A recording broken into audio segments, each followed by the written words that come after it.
afternoon, Coronado Rotary. Welcome to this week's edition of the Rotary meeting, where we are celebrating National Senior Citizens Day. That's a really, really bad sign. Daniel Stewart, would you please come forward and give us the invocation and pledge of allegiance?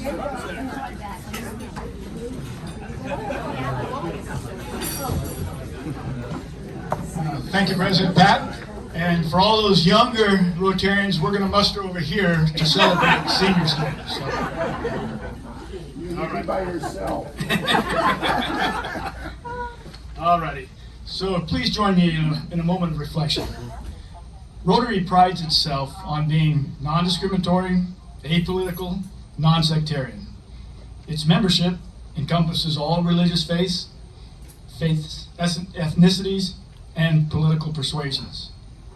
Rotarians, in fact virtually all people, seek a better world, a world safe for our children, a world where hunger, disease, and violence are, if not eradicated, at least mitigated, and a world where civility transcends discourtesy, fairness transcends inequity, and compromise transcends intransigence.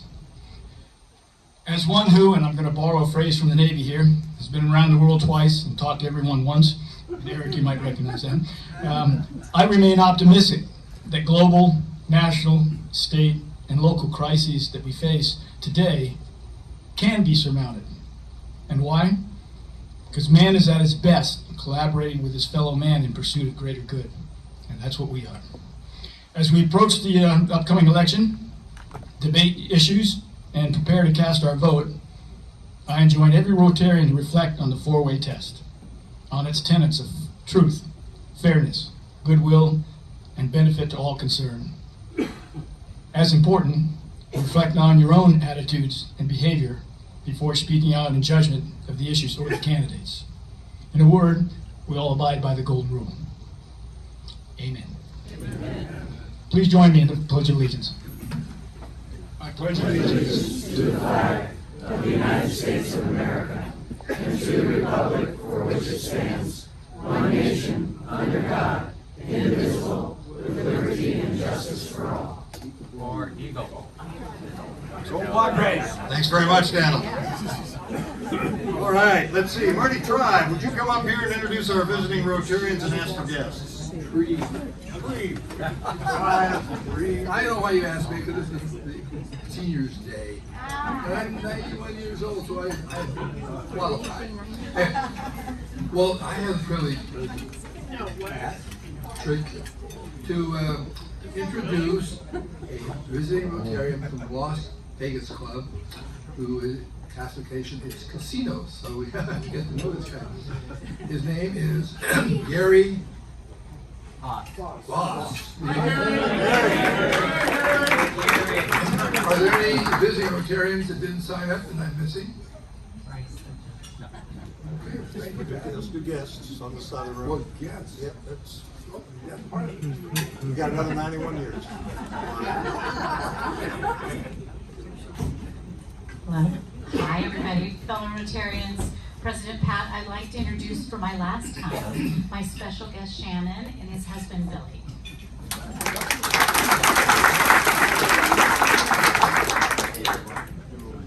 President Pat, fellow Rotarians and guests, I've been mentioning that we're trying to bring younger members. I think I got a little bit carried away. So I brought my daughter and my son, Mason and Miranda. And Mason is going into 8th grade, and Miranda is going into 1st grade.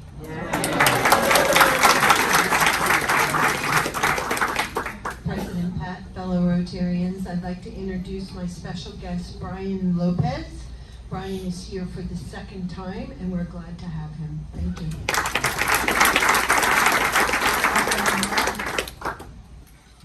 President Pat, fellow Rotarians and guests, it's my pleasure to introduce John Griffin-Attell. Many of you know John. He's Executive Director of the Imperial Beach Neighborhood Center and, of course, the Food Pantry, of which we have a lot of members here. And so please say hello to John if you get a chance after the meeting.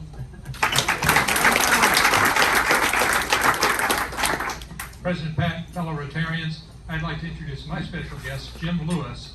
Jim is a retired construction manager who's lived in Coronado for over 30 years. And we're finally getting to Rotary because he worked in North County, and now he can be here to make our meeting. So I'm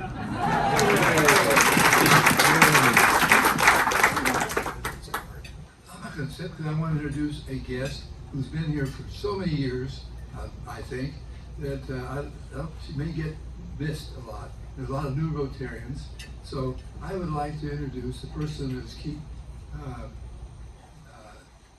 Tom flying high, is Southern Belle, Susan. Susan just had not everybody see how lucky Tom is. Yes, you don't want everybody see how lucky he is. Come on. Yeah, there you go.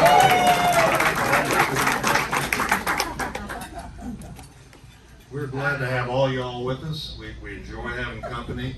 We enjoy having the new prospective Rotarians there at the table too. That's pretty awesome. All right, we have some Red Badgers here today. Brett Davis. Brett, stand up and tell us what your favorite sports event is. I would say the event we just had recently, hiking and Low Tide Ride Stride. Great, thank you. that's so far you got.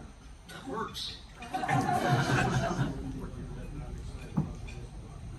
Great. Michelle, Ebert, where are you? Ebert, I'm sorry. Tell us what your favorite sports event is. Well, my grandkids are huge into rugby, and my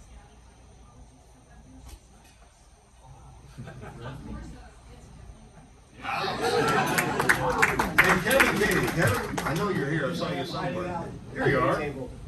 The U.S. Open for golf. Very good. Did I miss any Red Badgers? Do we have everybody? Bob, you're not a Red Badger. All right, so can we have a slide on announcements? Because I don't normally do this, but we have so many things going on. I want to take just a couple of minutes to correct some things that are on that slide, my bad, as well as highlight some things. Number one, there's a sign up that I sent you a link to for the International Golfing Fellowship late next month. They need some hosts for 3 days in a row.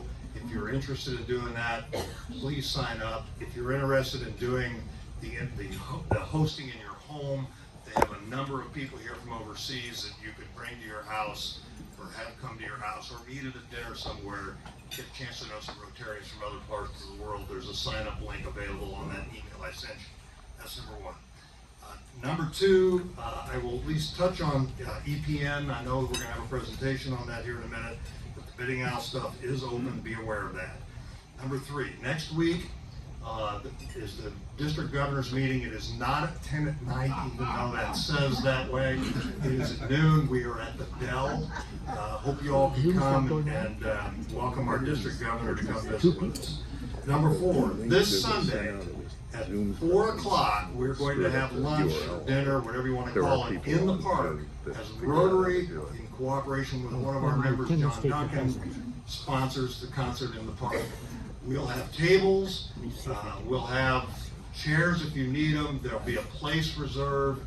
Bring a covered dish, bring something to drink, bring a chair if you want a comfortable chair. Come and just enjoy some fellowship with your fellow Rotarians. Right before 5 o'clock, I'm going to ask all of you, if you're there in our group, or if you're there sitting with family or friends elsewhere, I'm going to ask all of you to come to the front so we can show Coronado what it means to be a member of Coronado Rotary in terms of our numbers. That's this Sunday. You want us to wear something? Preferably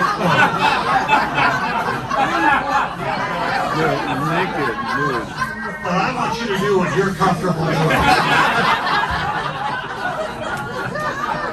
doing. This is California. Wear something that has Rotary on it, obviously. That'd be great. Just a Rotary vest. Just a Rotary vest. The girls of Coronado. I got it. Not Okay. just the vest. Don't be more specific. There we go. Okay. Jersey Day. 2 weeks from today. Wear your favorite football team. Come on. College or high school or professional. Wear your favorite jersey and celebrate the opening of the NFL season. Alternate meeting tomorrow at 5 o'clock at the hospital.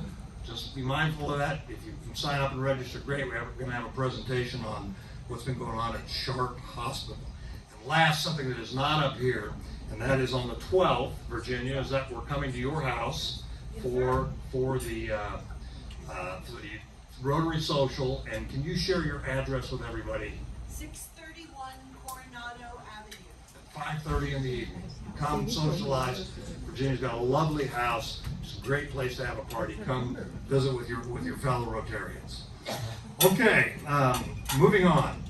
Happy birthday, Ed Morris. Today's his birthday.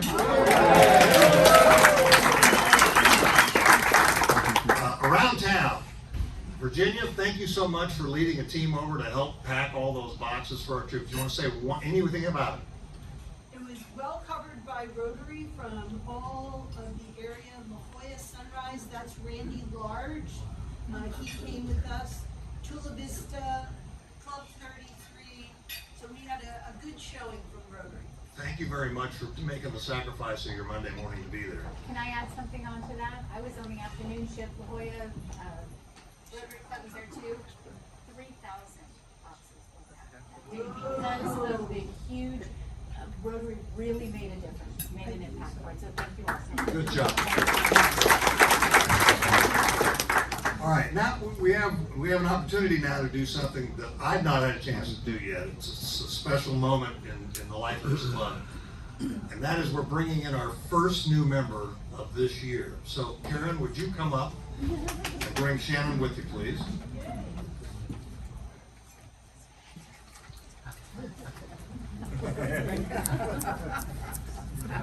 He's my first Rotary. Fellow Rotarians and guests, the induction of a new member is a great opportunity to welcome very special people into our club. I've had a chance to meet Shannon, and I can tell you he is a very special person, and he's going to be a dynamite member. I'd ask Karen to introduce this Shannon to us and tell us about their classification. His name is... No cheat sheet was. Sorry. I met Shannon very recently, and I feel like we've known each other forever. Speaking with the microphone. Oh, sorry. Fine. I've met Shannon just very recently and feel like I've known him forever and ever. I first met him on Facebook because that's where we always meet new people. Shannon put, and I don't know how many people read it here, when he moved back to Coronado, he put a welcome, I'm here, where my family is here. I would love to get to know you. The outpouring of response from our community was so beautiful, welcoming this new family. It's like, yes, that's why we live in Coronado. Anyway, I work over at the Hotel Del, and Shannon and Billy and their fabulous little son, Cody, became members over at the hotel, so I got to know him even better. I'm like, you're the guy from Facebook. I was so excited. And then one day we were talking, and Rotary came up, and his face lit up and said, I want to do that too, and I was so excited. So that's what brought him here. His classification is venture capital investment. That, oh my gosh, he is into so many different things. I'm gonna let him share along the way when he does this, who am I? Because I know he's gonna blast through his red badge really quick. So anyway, thank you so much for welcoming Shannon, and we're gonna be working on Billy to join us as well, so thank you. So Shannon, we welcome you to what is commonly known and commonly recognized nationwide as the best Rotary Club in the universe. Other organizations tremble at the sound of our name, and all just wish they were us. We are really glad to have you, and our club thanks you for your willingness to step in, to sacrifice some of your time, your largesse, and your talents for the benefit of others, because indeed that's what our club is about, is service above self. A new member is a valuable thing to us because a lot of us have been in Rotary for a while, and we always can use new enthusiasm. We can always use people who have a new perspective on things, and that's you. We'd ask you when you get a chance to say yes to whatever opportunities come along, and I'm sure that's not going to be a problem. So let me ask you this question. Why did you want to join the best Rotary Club in the universe. This one works? I don't know. I think the ethos of service before self is something that really rings with me. I just feel like, as a gay couple, it's extremely difficult to find our place in the world. And all we want to do is serve our community, just like everybody else. And I feel like this has become a safe space to do so. And I just want to be able to step into a space where there's something bigger than me, and it's not about me. And I just want to be a part of the collective that is happening here. I've met a lot of special people along the way in the short amount of time that I have been here. And it's every meeting someone new and someone special. And this is the best club.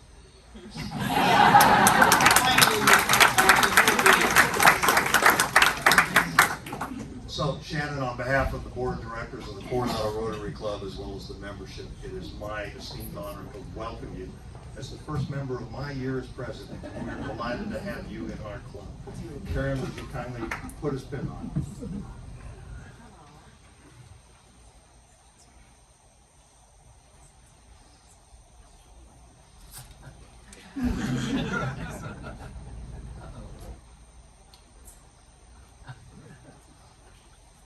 Ladies and gentlemen, please stand and welcome our newest member of the Coronado Rotary.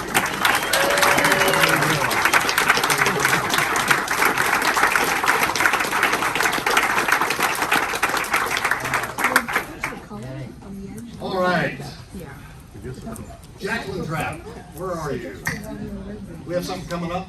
Yeah, but Stephanie's going to talk about it. Stephanie's going to talk about it.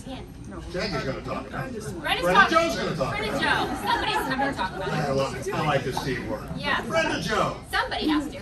Well, I have to say, we have a great team on the, ooh, that's really loud. We have a wonderful team. I and Stephanie are co-chairing the auction part of End Polio Now, and we have been working really, really hard. There has been a wonderful article that came out in the paper today. Does everybody see it? Yep. Yes. I think it's page, what, 4? Dan, I think you have a copy if that's right, here it is. Here it is. You have an opportunity to bid on some items, and we are going to spend a couple of minutes here to teach you how to get on bidding out on your phone. If you haven't seen, there's a flyer on your table that has a QR code. And if you have a phone and want to learn how to log in right now, what you do is take your camera and you, like you're going to take a picture, you focus on the QR code, and all of a sudden it's going to pop up yellow, and biddingowl.com will pop up, and you're going to click on that little yellow link on the bottom here. All right, next. All right, so you have to sign up. And it's a little bit harder to navigate on the phone, but you're going to click on the bidder login first. You scroll down just a little bit on your phone, and you're going to put in your email that you want to use, follow it up with a password, and click on register. Now what happens here is once you click on register, is they are going to send, Bidding Owl will send you a link that has a validation code to your email that you just signed up with.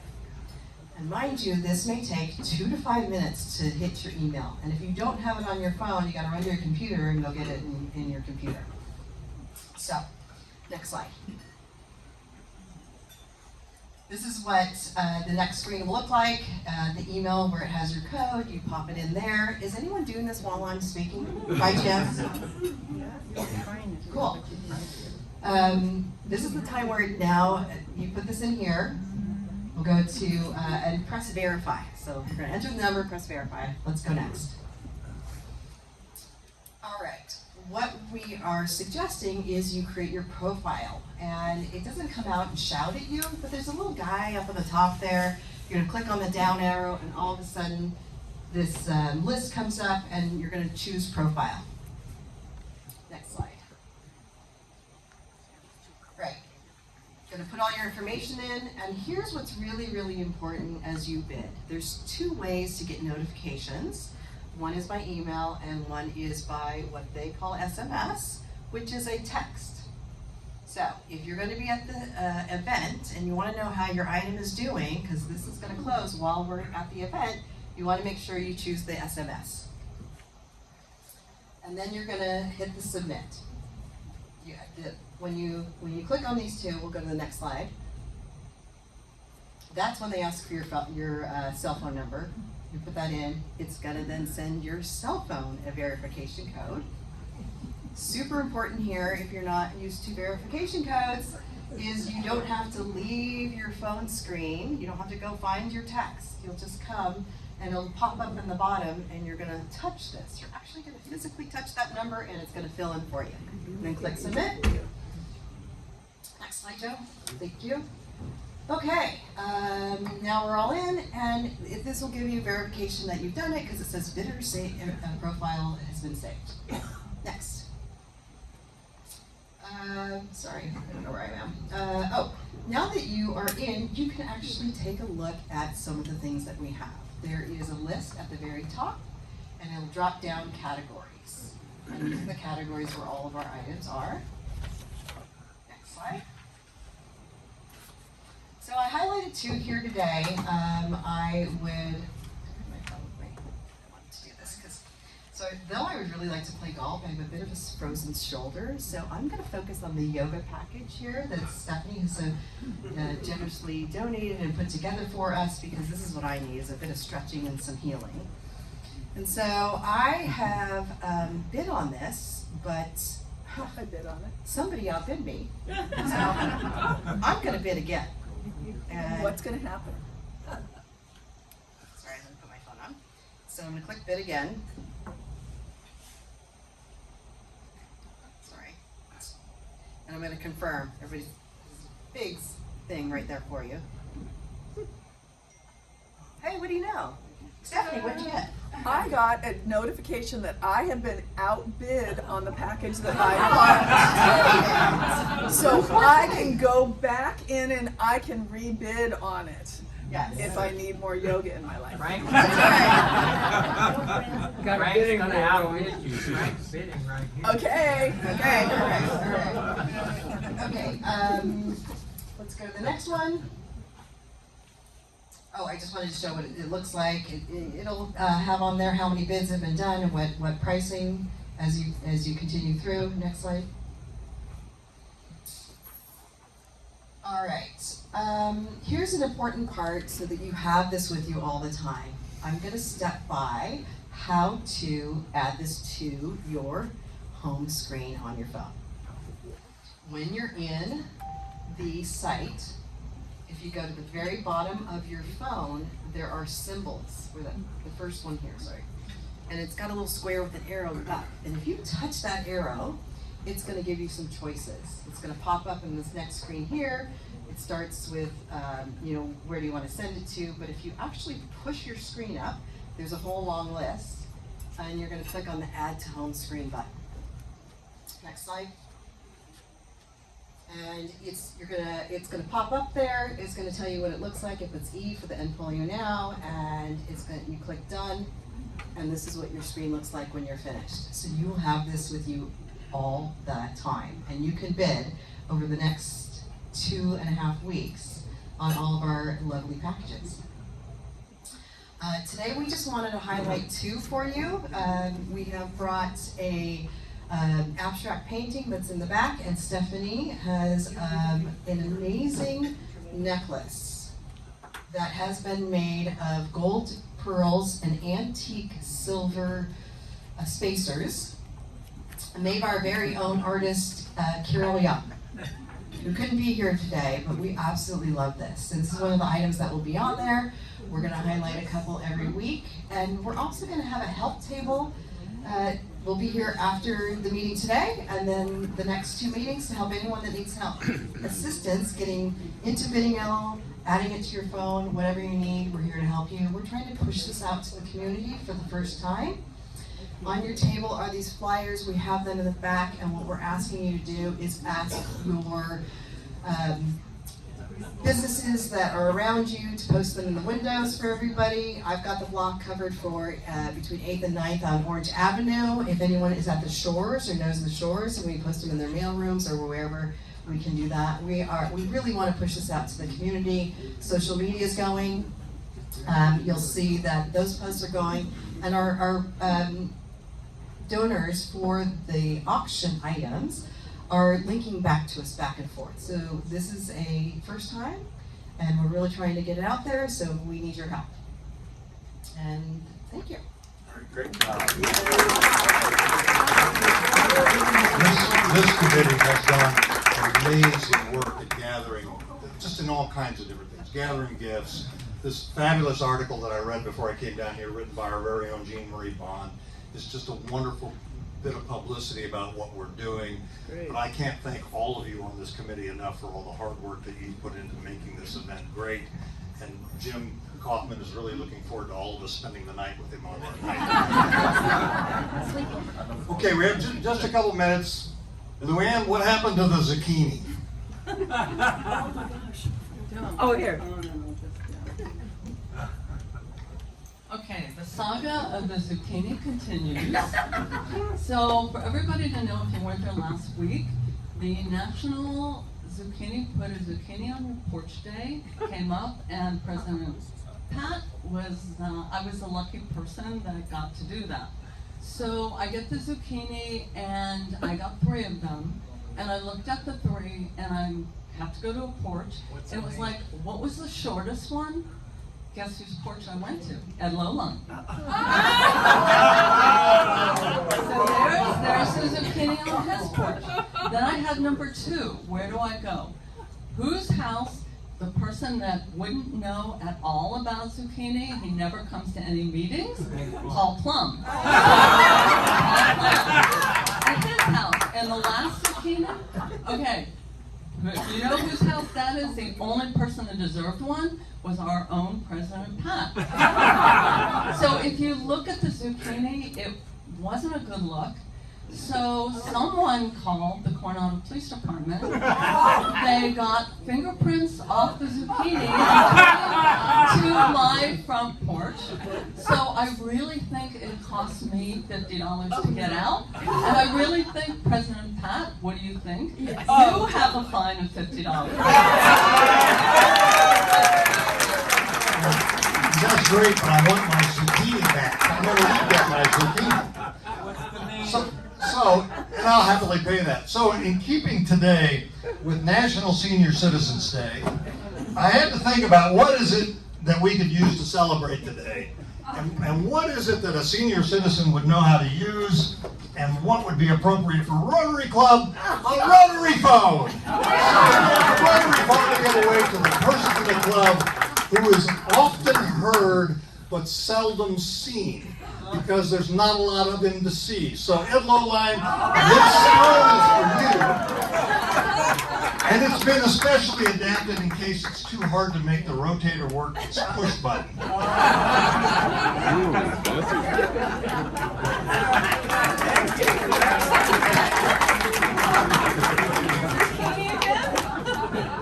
John, with your blessing, we'll pass until next week, if that's okay. Thank you. Would you like to introduce our guest speaker?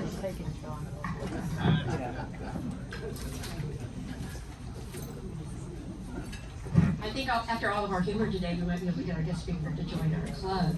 Now, during my 10 years at UC San Diego, I was very fortunate to be among the very first people who learned of the Herbert Werteim gift to establish a school of public health at UC San Diego.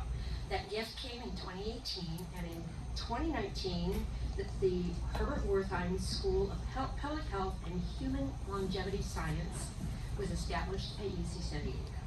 And I think we're all very interested in human longevity science. So today, we're very, very fortunate to have their inaugural dean, Dean Cheryl, Dr. Cheryl Anderson. In addition to her duties as the dean, she is also the director of the UC San Diego Center of Excellence in Health Promotion and Equity. And so I'd like to give her a very warm welcome.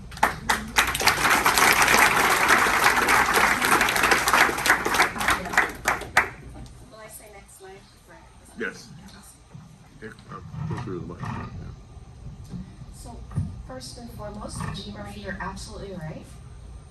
probably convinced me to come join this club. You all are so much fun. I've loved every minute of being here with you today. Thank you so much for the invitation, and thank you, Jean Marie, for being such a good facilitator of my visit here today.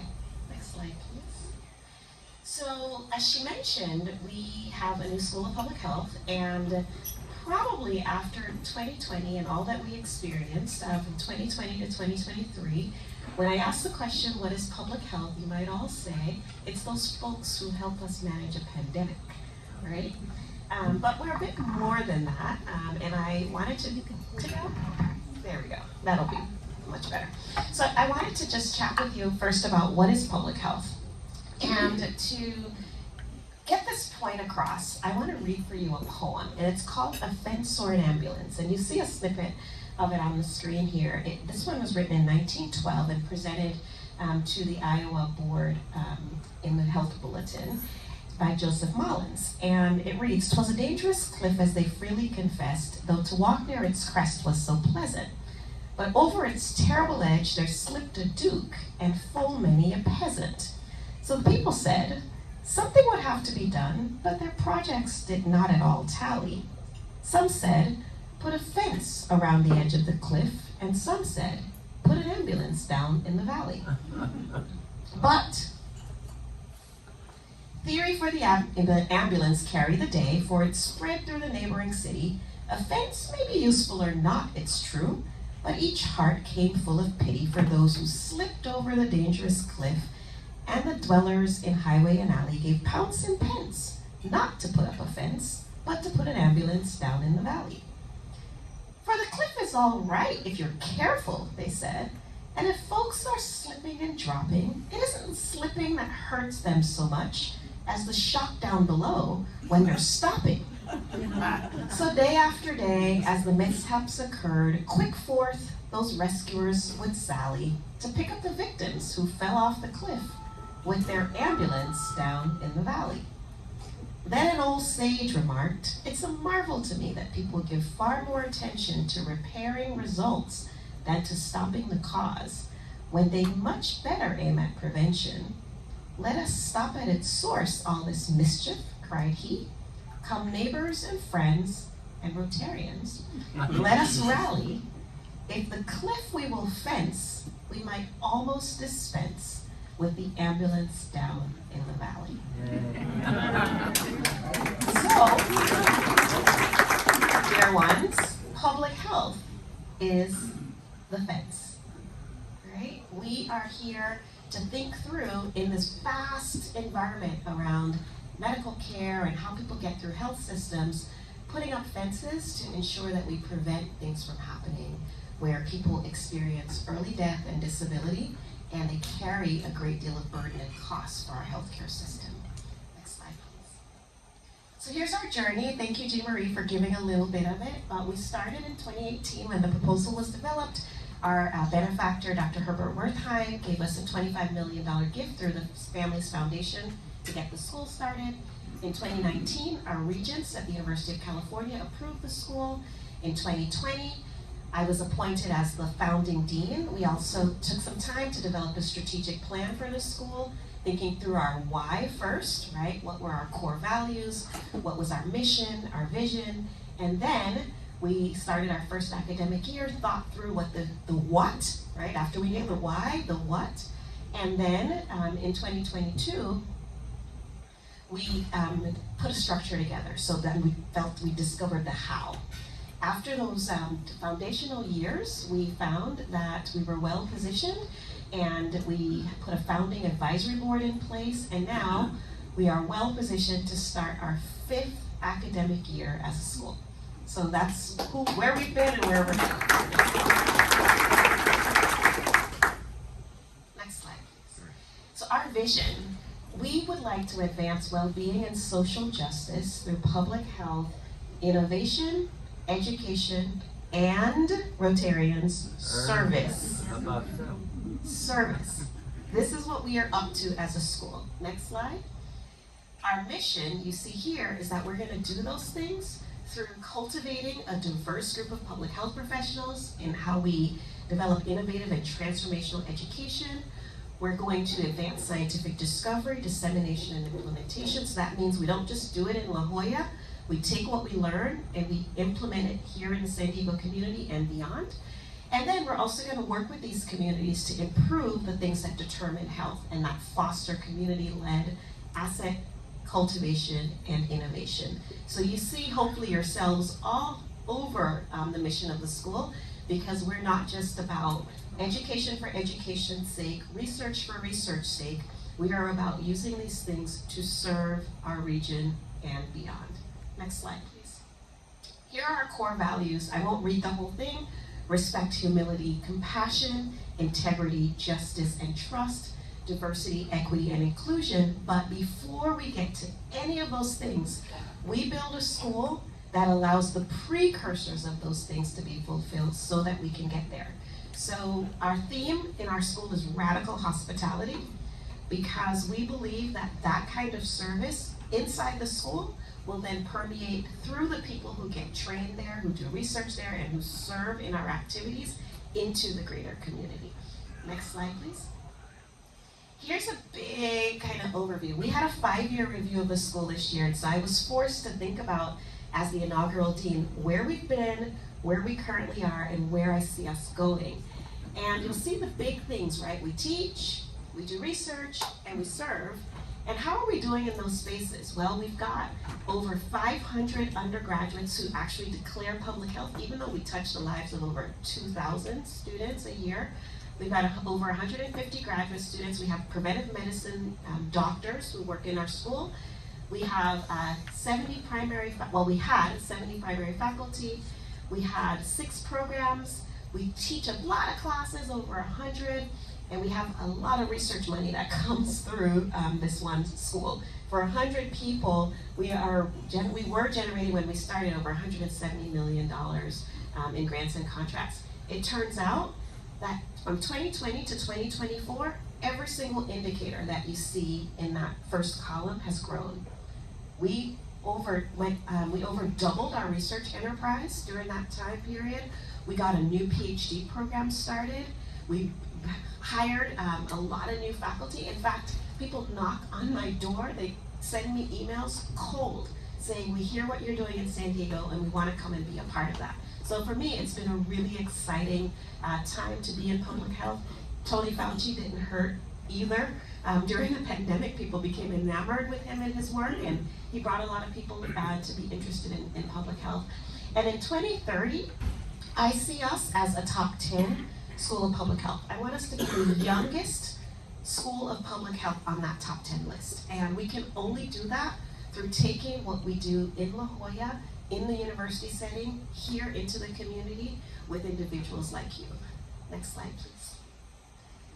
So here is something that I think is really important for our school. Not only do we think about doing the mission with amazing people, but we really think about who those people are, and we'd like for them to be the most diverse, the most ready group of people to serve our region and our nation, and because we fundamentally believe that diversity is critical to excellence.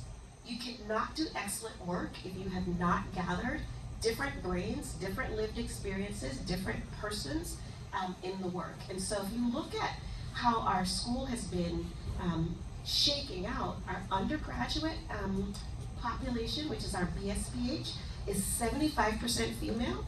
Imagine that. We have 84% Black, Indigenous, or other persons of color.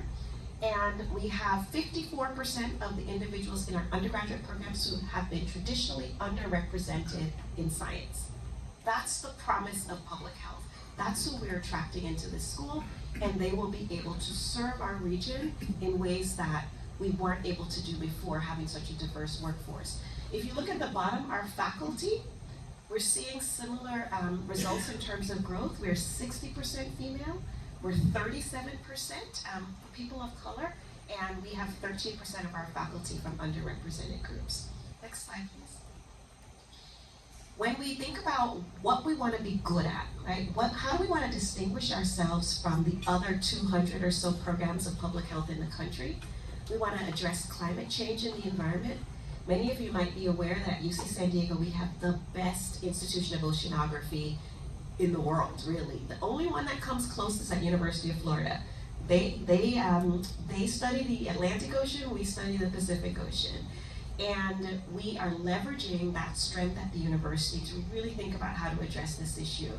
We do global health and border issues, and we are maybe one of 3 schools in the entire country that share a border, and we can have international health experiences in a weekend for our students.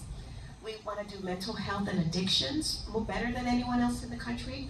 We want to work on healthy aging and longevity science. It's in our name. We have the Stein Institute of Aging at the university, where again, we're partnering with a long-standing group at the university to get this done. Health equity and social justice is just core to public health. If any of you were paying attention in 2020, you saw that we were all in the same storm, but we were not all in the same boat. That pandemic came through and it really destroyed certain communities in ways that, if you're actually a public health expert, was predictable. But I think it lay bare for the world and our country to see where we had some vulnerabilities in our systems. And then health services, our university hospital is the #1 in our region. It's #6 in our state. We want to be a learning laboratory for that hospital, and we've partnered very closely with them. And then dissemination and implementation, where as fast as possible, we want to take things that we know to be true from the evidence that we generate at the university into the community. Next slide, please. Okay, in terms of building a place that serves, you all know it isn't, while I think people's hearts are in the right place, you don't just automatically see people get up in the morning and say, I'm going to go with service above self. If that were the case, this room would be like 10 times the size, right, of what we're having right now. It's something that's cultivated and nurtured. And so within our school, we have the first at the university group of staff who are liaising with the dean's office. And they come together to help me as a dean understand what staff issues might be, how staff can better connect with our mission, and how staff can take the things that we're doing within the school out into the greater campus for service and into the greater community. So I'm extremely proud of our Dean's Advisory Council on Staff Affairs. That's one of our ways of creating a place that is built to serve. Next slide, please. We also have been thinking about I guess I'll call it the mantra that I ran on when I put my candidacy forward for dean. So a very strange thing about me that you should know, I've been at UC San Diego since 2012. It is very unusual for someone who's been at a university that long to actually go from rank and file faculty to chair of a department to dean of a school. One of the things that I promised my colleagues when I took the microphone to announce my candidacy was, what is good for the public's health, I fundamentally believe is good for how we govern a school of public health. So when we talk about the things from our research, all of the things that we know to be good for our spirit, our emotional health, our physical health, I would like to replicate those things within the school. And they trusted me to act on that. So I've really been trying to build a healthy culture within our school, one that lives out those values that you saw, in those slides before. So our why, we do lots of things with regards to, I mentioned before, radical hospitality, really figuring out how to work together, how to be proactive in terms of how we listen with each other and how we talk with each other, and the tools that we have to continue to promote a harmonious school environment where people feel energized and motivated to serve and do things beyond themselves. How does that play out? Well, we have lots of individual activities. We have some trainings that we do around race and ethnicity and understanding difference. We train around building a respectful and inclusive culture. We train around compassionate actions. How do we, when people are on strike, when the world is seeming to tilt off of its axis and there's fighting happening in the Gaza Strip, how do we, when our Asian American colleagues and friends and neighbors are being attacked by others, how do we think about Black Lives Matter movements? How do we do those things in a way that doesn't isolate or doesn't leave any of us feeling excluded from a conversation. And so we also just last spring, took a civil rights and health justice trip. We went to Louisiana, Georgia, and Alabama together to understand civil rights actions of the past and how they might help our school think about things of the future. So those what's that we're doing within the school are helping to stretch us all out of our comfort zone a little bit, but hopefully prepare us in the now to do better with each other as we address these big life issues, which even though people say those things are happening out there, when people come to work every day and they come to learn every day, they bring those things with them. And we want to be a place that's prepared to manage what's happening now as well as into the future. I have a quick story that I'll tell you about our Compassionate Action Circle while we're here. So in the midst of the conflict between Israel and Hamas, we found that we had a Compassionate Action Circle on our books. And the staff called me in the morning and they said, should we cancel it? The temperature is high. What do we want to do here?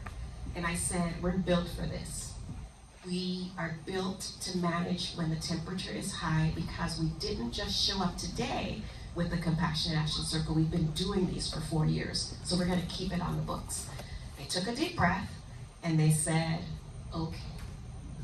I'm sure they were freaking out that we were going to have this conversation in the midst of you all might remember, right? What was going on? The tensions were high.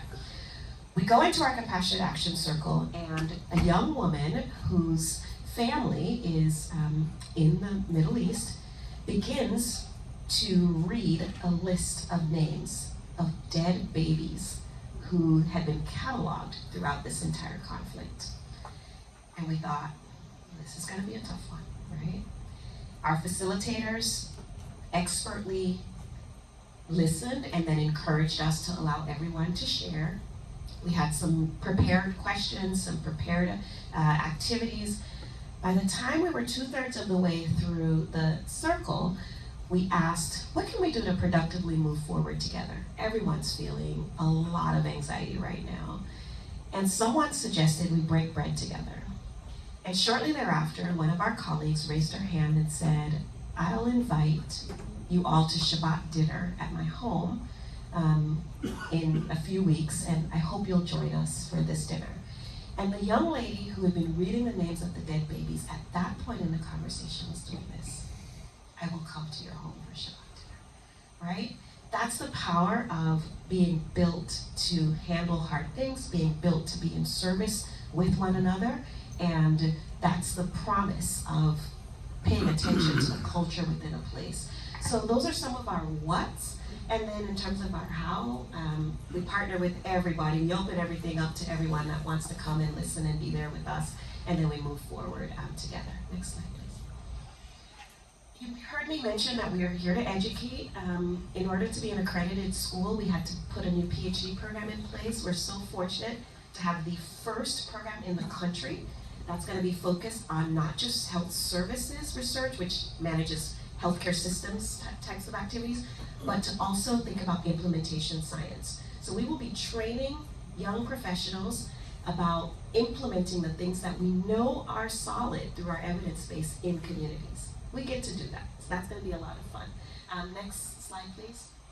We also will be focused on the research areas that I mentioned before, and these are just our faculty who are helping us advance our scientific discovery in these various areas. So I wanted to acknowledge them. Next slide, please. Our public health practice and service. This is where I think you might find most interesting of everything that I'm going to present today. We have been working internally within the campus to partner with folks like our CFAR, our Center for AIDS Research, our Office of Research Affairs, our Equity, Diversity, Inclusion Office. We talk to them all the time on the campus because we're stronger together, right? We don't want to be a school sitting out there doing all of this special stuff. We want to be a part of the university community. We also have these external community partners like Live Well San Diego and Imperial County Health services, Imperial Beach, that whole community we want to wrap under our arms as a school and work with them in a prioritized way in the coming years. We work with the Naval Health Research Center. We've been partnering with them for decades at the university. And then we do fun quarterly things together with the entire school. We volunteer with Mama's Kitchen, which is it's a culinary group that services people who are medically vulnerable. We give blood together every 6 to 8 weeks. We go to the VA and we do letters to veterans. But we do this to, again, engender this culture of service within the school. Next slide, please. I am most excited about an initiative, talk about service. I have on my I have a red string on my arm here, and I'm hoping that before it's all said and done, you all will have red strings on your arms too. We have this initiative called Revive and Survive. And I got a phone call one day, and it was someone from the County Emergency Medical Services Office. And she sort of said something like, Cheryl, I think you're as crazy as I am. She's like, I've been hearing people say that you're calling around saying we're a new school of public health, we're built to serve, how can we partner with you? How can we make your lives easier? She said, we need to train more people to be able to do CPR in this town. And I said, yeah, to me, that's mom and apple pie, let's do it. And I said, when you say how many people, what are you thinking? And she's like, well, I was thinking, well, what are you thinking? And I'm like, well, how many kids do we have in schools in the San Diego School District? And I said, if we look at our Live Well San Diego numbers, like how many people would we touch if we just, focused on the kids? She's like, well, kids, their parents, the teachers, 1.3 million. I'm like, okay, we're gonna train 1 million people to do bystander CPR. She's like, you are as crazy as I am. So we started this 1 million person initiative. Our first activity is gonna be Revive and Survive. Next slide, please. It is an academic community partnership. It is evidence-based. We know that if someone receives CPR at the time of a cardiac arrest, they are likely to survive that arrest. If they do not survive that arrest, their brain is likely to at least keep functioning and they don't have debilitating brain conditions. And we are using what we know to be a global issue. So we're thinking globally about heart disease being the #1 killer of people across the globe, and we're gonna act here. We're gonna do something here in San Diego to make this better for all of us. So our Neighborhood Health Transformation Corps was born with this very first group of us here, kicking this off last February. And today we are at 199,000 people trained. So we are well on our way. And Rotarians, thank you.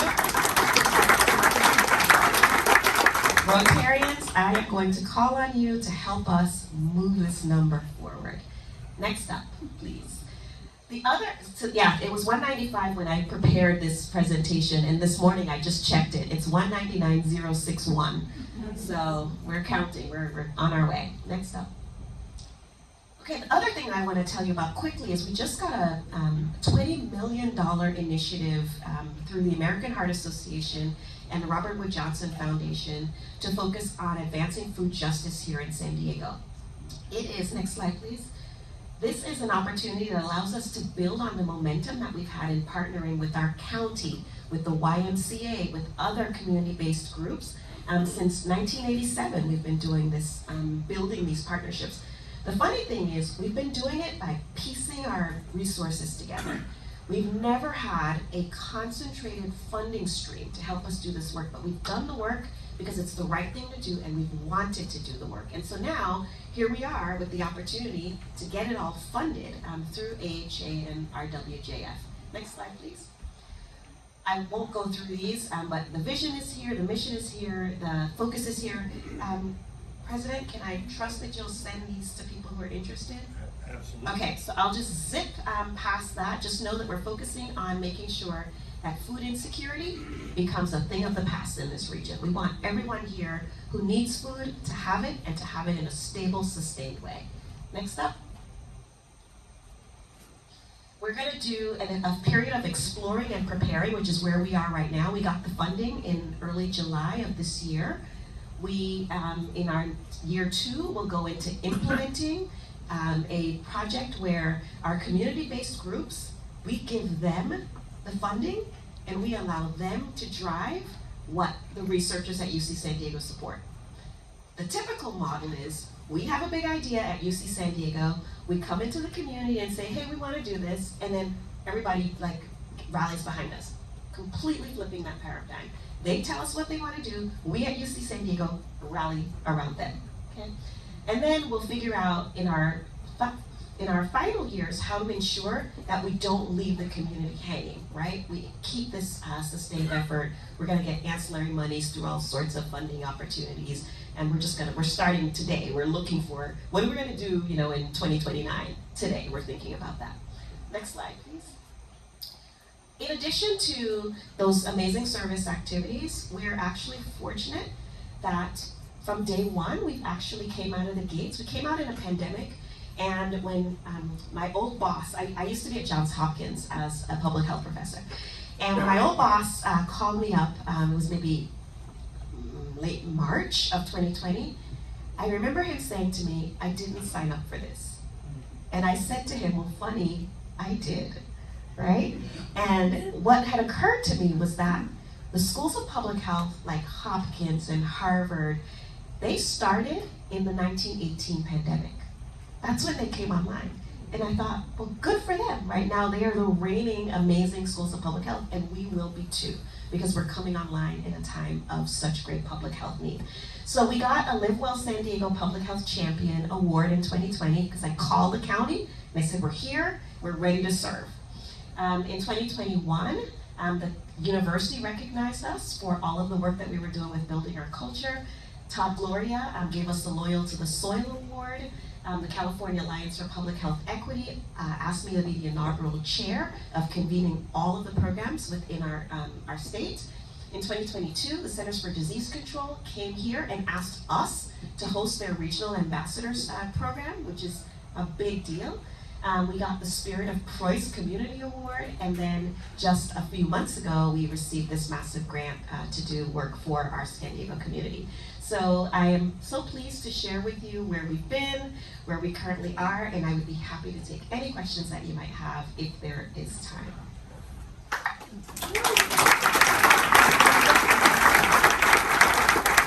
I'd like LuAnn to stand up and to talk about what we're already doing about CPR, please, so she knows. We can add our numbers to hers. Okay, I'll do this quickly.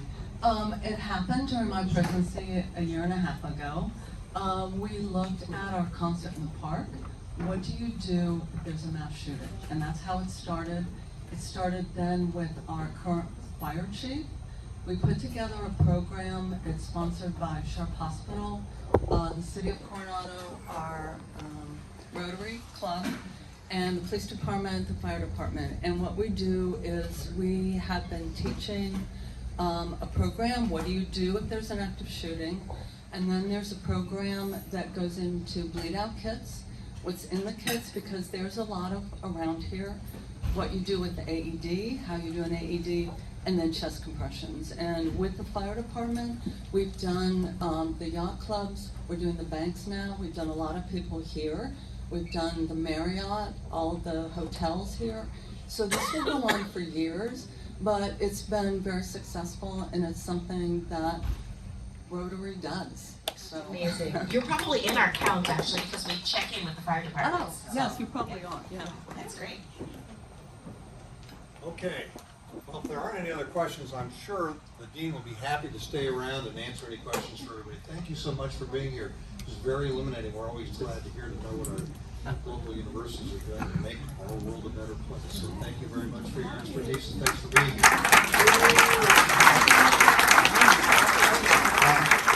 I neglected to say one thing earlier. There's a card going around for Chris Everett's wife, and I think Jane.